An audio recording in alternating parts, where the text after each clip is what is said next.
A researcher walked into a room full of crying babies. British, Canadian, Italian, all screaming. Then he looked at the Japanese babies in the corner.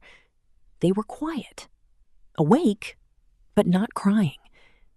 He ran the study 3 more times. Same result. So he asked a question nobody had thought to ask. By the end of this video, you'll know exactly what they figured out and how to use it tonight. That researcher's name was Dieter Woelke.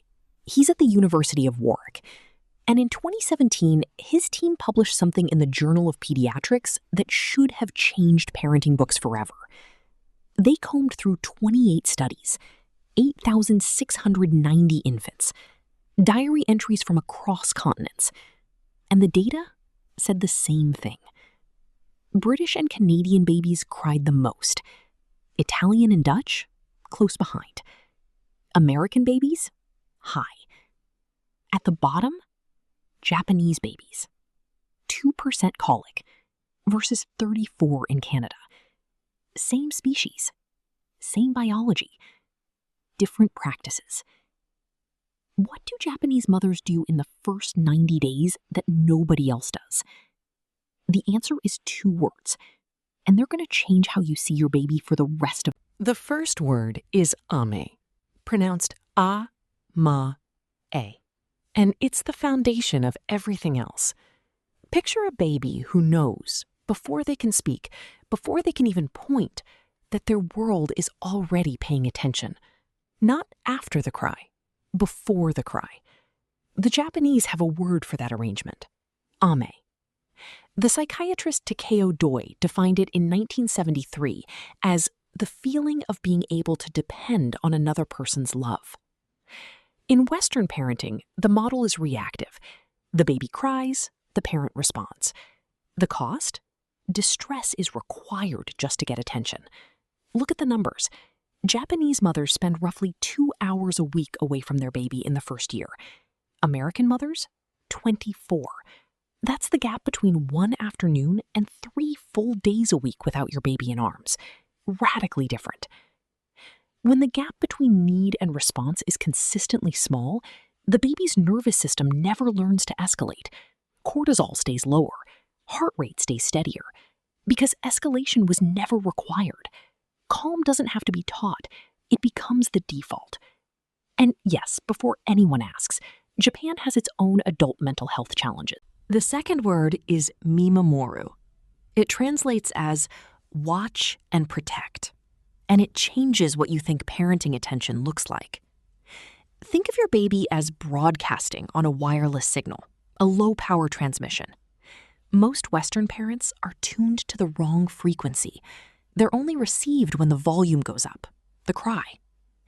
Mimamoru is learning to tune in to the quieter signal, the slight tension in the shoulders that comes 3 minutes before hunger hits, the subtle change in breathing that means overstimulation is coming, the particular stillness that precedes an emotional overwhelm.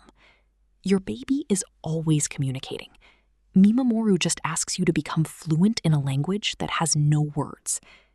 And science backs this up completely. For over 50 years, from Mary Ainsworth at the University of Virginia to Ruth Feldman at Bar-Ilan University, the biology has told us the exact same thing. Skin-to-skin contact directly downregulates infant cortisol. Proximity isn't just emotional, it's biological.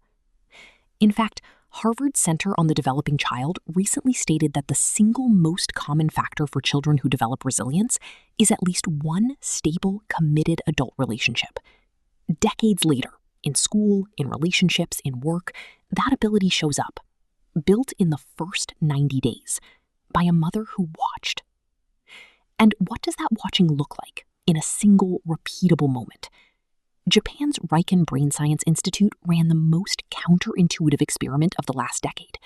5 minutes that change everything. In 2022, Dr. Kumi Kuroda at Riken Center for Brain Science attached heart rate monitors to crying infants. She tested 4 conditions: holding while sitting, rocking in a chair, being pushed in a stroller, and one more, being carried by a walking mother. What her lab had shown earlier is that the calming response to carrying isn't just Japanese, it's mammalian.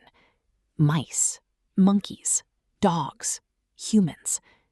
Carrying triggers the parasympathetic nervous system. The cerebellum recognizes movement, and the body relaxes automatically. Then she added one more variable.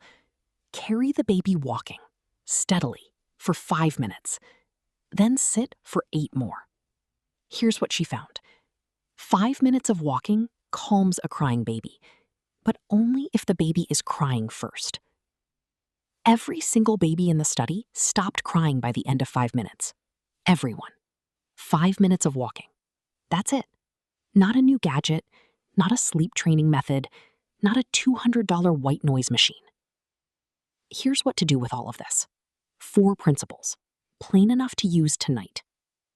Principle 1, pre-cry scan. Each morning, spend 60 seconds just watching. Don't feed, don't stimulate, just learn your baby's baseline. Principle 2, the 5-minute walk. When your baby is inconsolable, put down everything. Pick them up, walk, steadily, for 5 minutes. Trust Kuroda's data. Principle 3, gap reduction.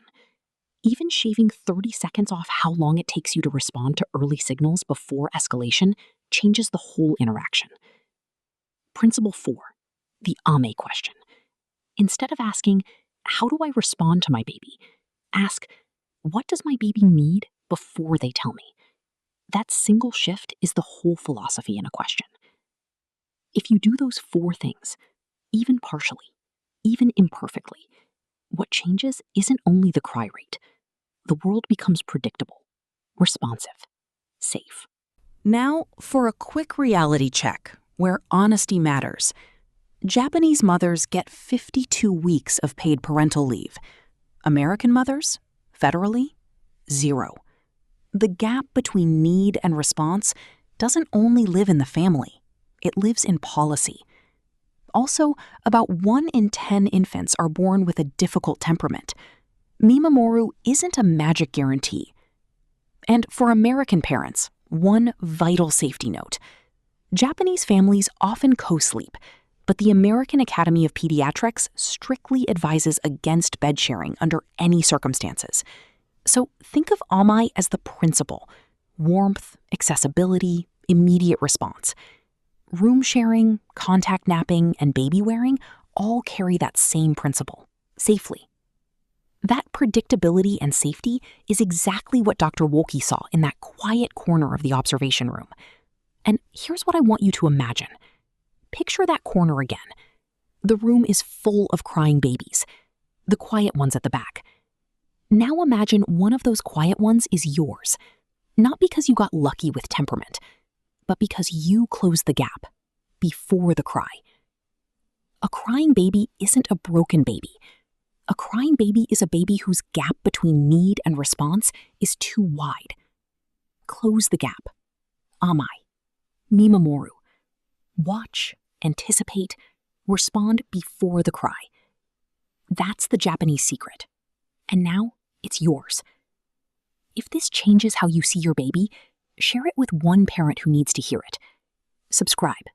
Every week, deep into infant psychology.